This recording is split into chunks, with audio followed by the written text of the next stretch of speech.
নমস্কার, মায়ের রান্নাঘরে সবাইকে স্বাগত জানাই। আজকে শুরু করেছি আমি দেশি মুরগির ডিমের সর্ষে বাটা দিয়ে ভাপা।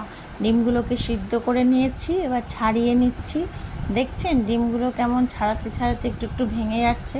ভেঙে গেলে মনটা খারাপ হয়ে যায়। সবাই তো গোটা গোটা ডিম চায় না। ডিমগুলো ছাড়ানো হয়ে গেছে। এরপরে আমি একটা ছুরি দিয়ে ডিমগুলোকে একটু একটু চিড়ে নেবো, যাতে নুন হলুদটা ভালো করে ভেতরে ঢুকে যায়।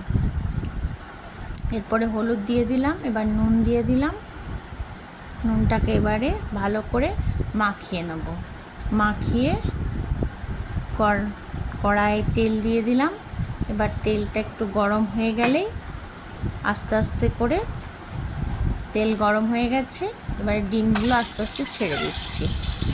ডিমগুলো ছেড়ে দিলাম। ডিমগুলোকে একটু লাল লাল করে ভেজে নিতে হবে।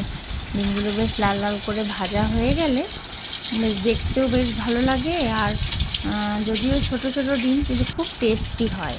আর ডিমের ভাপাটা আজ আমি একটু অন্যরকম করব। বয়স্কদের একটু সর্ষেটা হজম হতে মানে অসুবিধে হয়, তো তাই জন্য আমি প্রথমে একটু সর্ষেটা নিয়েছি, ওর মধ্যে একটু নুন দিয়ে দিলাম। নুন দিয়ে তারপরে এবারে একটু জল মিশিয়ে দেবো, কারণ তেলের মধ্যে সর্ষেটা বিনা জলে দিলে তেতো হয়ে যায়। তো সেই জন্য একটু জল মিশিয়ে দিলাম। জল মিশিয়ে একটু গুলে নিয়ে এরপরে কড়াইয়ের মধ্যে আমি দিয়েছি তেল, কাঁচা লঙ্কা, কালো জিরে দিয়ে এবারে ওই গোলা সর্ষেটা ঢেলে দিলাম। গোলা সর্ষেটা ঢালার পরে তারপরে আমি স্বাদ মতো নুন হলুদ দিয়ে দিব। দেওয়ার পরে একটু জল দিয়ে ফুটিয়ে নেব। সর্ষেটা প্রথমে কড়াইয়ে ফুটিয়ে নিলাম, কারণ এই সর্ষেটা ফোটালে বয়স্করা যদি ভাপাটা খায়, কাঁচা সর্ষে দিয়ে অনেক সময় হজম হয় না তাদেরও তো ইচ্ছে করে একটু খেতে। তো সেই জন্য আগে কড়াইয়ে ফুটিয়ে নিয়ে তারপরে এবার টিফিন বক্সের মধ্যে আমি এই ফুটন্ত সর্ষেটা হাফ সিদ্ধ করে ঢেলে দিলাম। ঢালার পরে টিফিন বক্সের মধ্যে দেখুন সর্ষেটা পুরো ফুটিয়ে ঢেলে রেখেছি। এরপরে ওই ভাজা ডিমগুলো আস্তে আস্তে করে একটা একটা করে টিফিন বক্সের মধ্যে দিয়ে দিচ্ছি।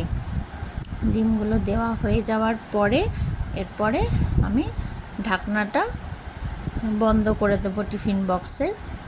ডিমগুলো দেওয়া হয়ে গেছে। এবার একটু কাঁচা সর্ষের তেল ওপর থেকে একটু করে ছড়িয়ে দিলাম, একটু গন্ধটা ভাপের ভালো উঠবে। এবার টিফিন বক্সের ঢাকা দিয়ে টিফিন বক্সটা বন্ধ করে দিলাম।